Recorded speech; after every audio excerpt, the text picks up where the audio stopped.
Welcome to Life Mastery for Women. I'm your host, Jen Mack, Lady of the Mind.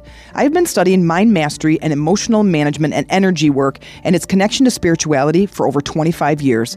And in this podcast, I help guide you out of your daily struggles in life in the areas of health, wealth, relationships, and spirituality. Life is hard, but your daily growth doesn't have to be. Join me 3 times a week as I lead you inward on a healing, connecting, and creating journey. Let's go get that nugget of inspiration towards your transformation. Hey ladies, it's Jen Mack, Lady of the Mind. Welcome to today's episode where I hope I am finding you fully inspired. If you're not fully inspired, then it is my intention that in today's episode, I give you just one nugget of inspiration towards your transformation. Inspiration is my favorite emotion. And I use a lot of different techniques to create inspiration. One of those techniques, and the first one I'm going to talk about today with you, is your environment. Creating a inspirationally rich environment is vital to your inspirational health. And to me, being inspired is this good moving energy that just feels like I'm in the flow. It's not fast. It's not busy. It's not too relaxing. It's just kind of this medium space. Now, sometimes when I get inspired, I am like on fire and lit right up and, oh my God, give me the things and I'm going to create and holy crap and, get going. And that type of energy is good sometimes for me, but sometimes it puts me in too much of a mental space and then I get overwhelmed. Too many tabs open, right?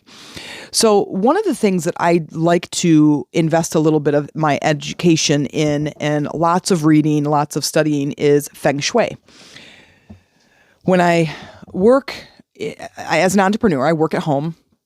And sometimes I have to go to different environments. Sometimes I go outside. Love working outside. And It is definitely a very grounding space, but sometimes I have to go somewhere else. I'll go to a coffee shop, or we have this place that's an old asylum actually that has been reconverted into condos and little shops and stuff, and it's a really, really rich, a really energy-rich location that really is inspiring to me. So I do a little bit of studying on Feng Shui, and as I'm out and about, I see things that inspire me, and I tell you, one of the first things to do in your environment, and some of you are going to laugh at this, and some of you are going to hang up right away.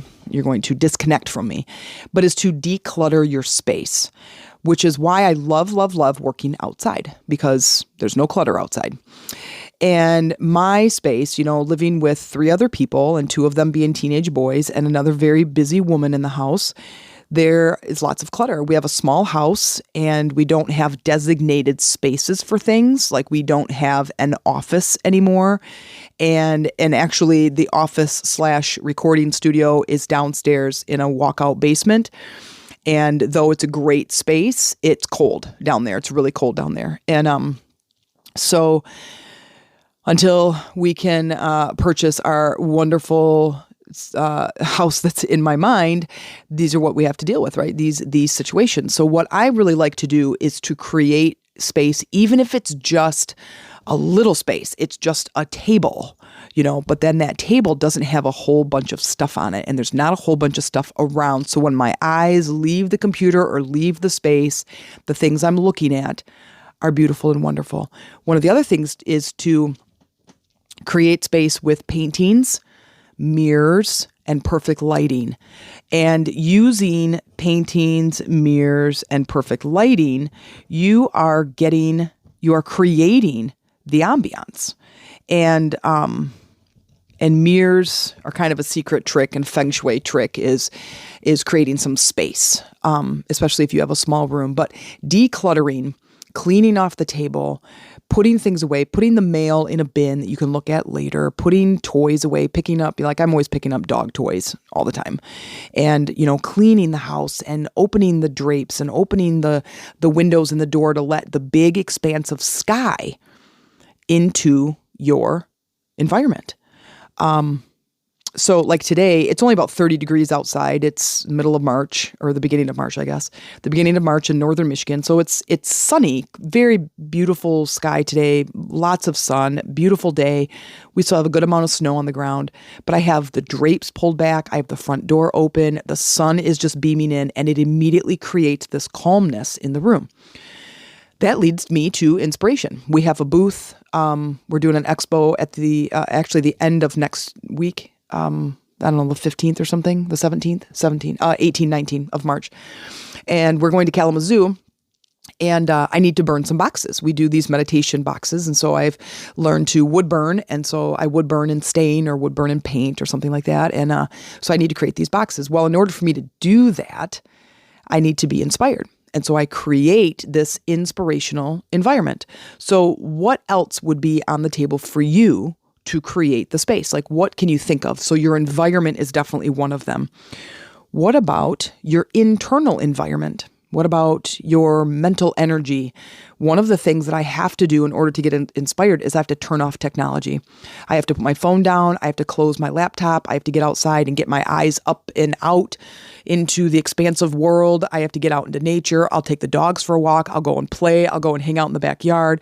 I'll climb on my climbing wall. I'll climb a tree. I mean, anything that just kind of enriches my life. So part of that in getting out of my mental energy and getting into my creative energy is getting into a playful space, getting into a play mood where I can really tap into my creativity.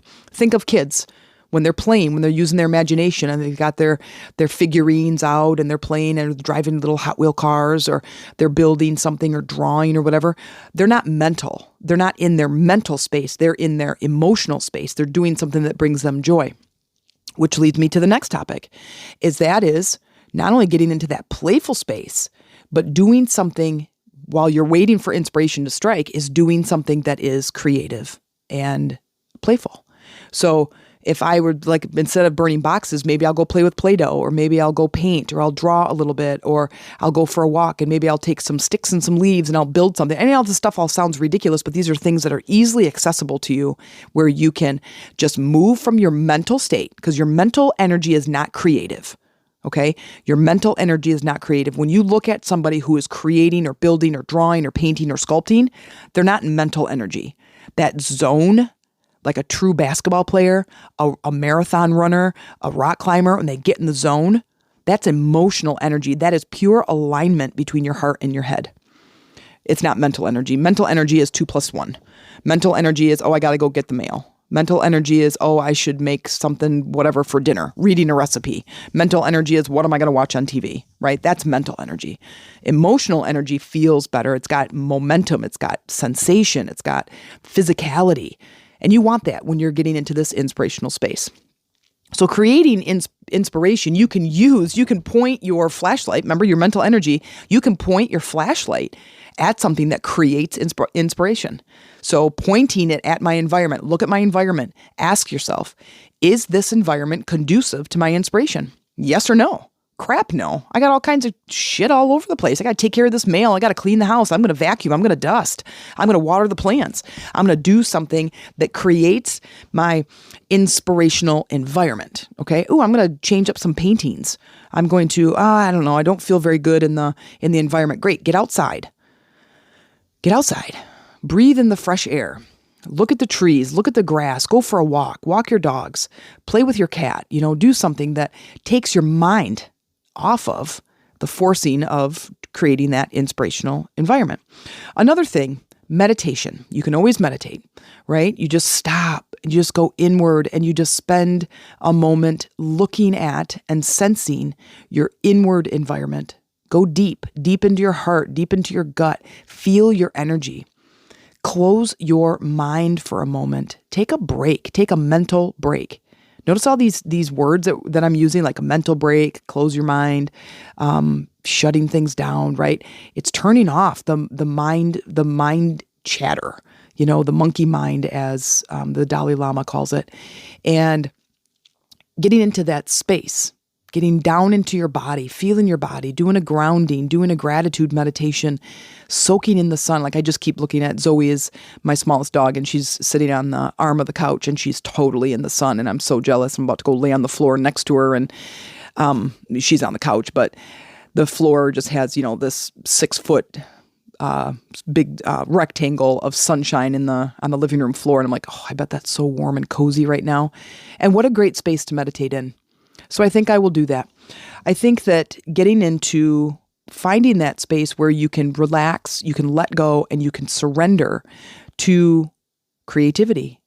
And being inspired doesn't always lead to creativity, but it does give you ideas. It does give you solutions to problems.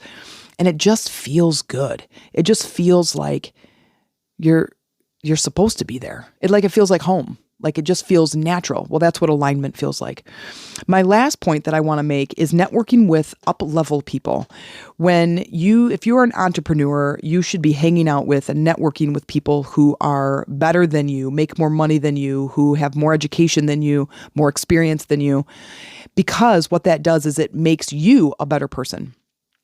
It makes you strive a little bit more to move up in your own personal growth and your own financial growth. I keep hearing the phrase, you're like the 5 people that you hang out with. And it's so true, because we all just kind of share each other's energy, and we all, move up and down according to, the person next to you, and how much money they make is kind of how much money you make. And, and you do notice, and if you've ever had this experience where you take a job where you have a big raise, you now are with a whole new slew of people.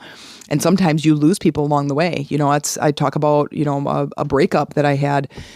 There was a 10-year relationship, or almost a 10-year relationship, that led to a breakup because I was going and she wasn't, and we were not growing in the same direction. And it was a choice that I made, because take this how I mean it, but it's like, this is my life, and I am here to change the world, and I'm here to up-level my own life and overcome limiting beliefs and take the lid off my limitations, get out of my own barrel and take the lid off and become aligned with who I truly am. And that's my journey. And between you and I'm not going to let anybody stop me from that journey, from taking that journey. And that relationship was beginning to do that, was beginning to kind of hold me back. I was trying to share information and she just didn't agree. She just didn't see the same things. And it was really hard. And so when I would get really inspired, and I'd be like, oh my God, here's this new idea and here's this new thing and this new epiphany. And she just didn't really care about my epiphany and didn't really care about my new idea.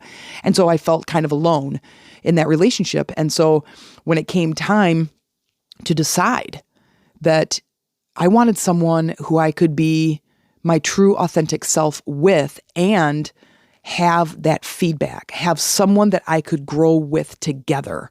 And that's what I found. And I want you to find the same thing. And in order to do that, we have to be around people who move us.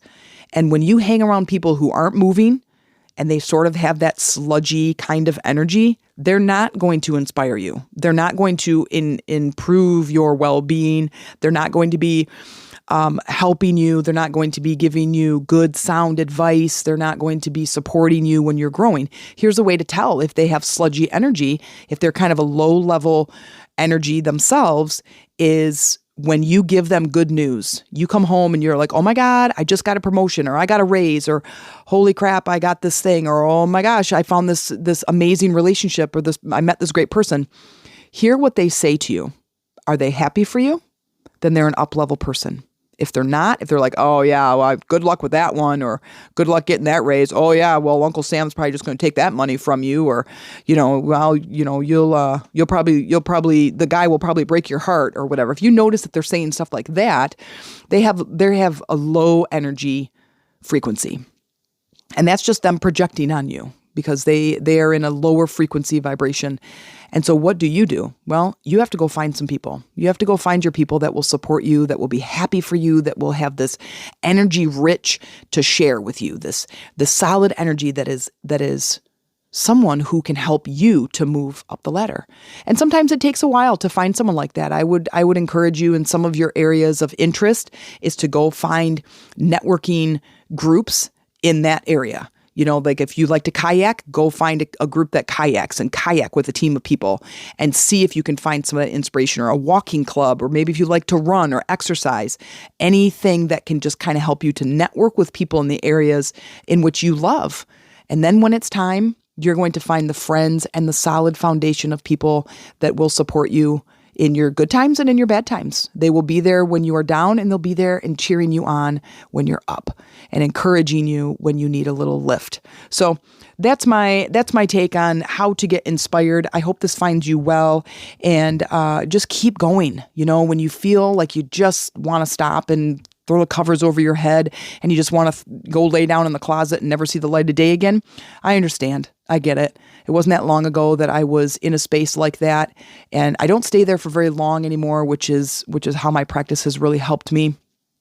But I just find that the more I connect with myself on a spiritual level, the stronger I become, the less reactive I am to the world around me, and the more I recognize if I go deeper into myself, I can create a masterful life.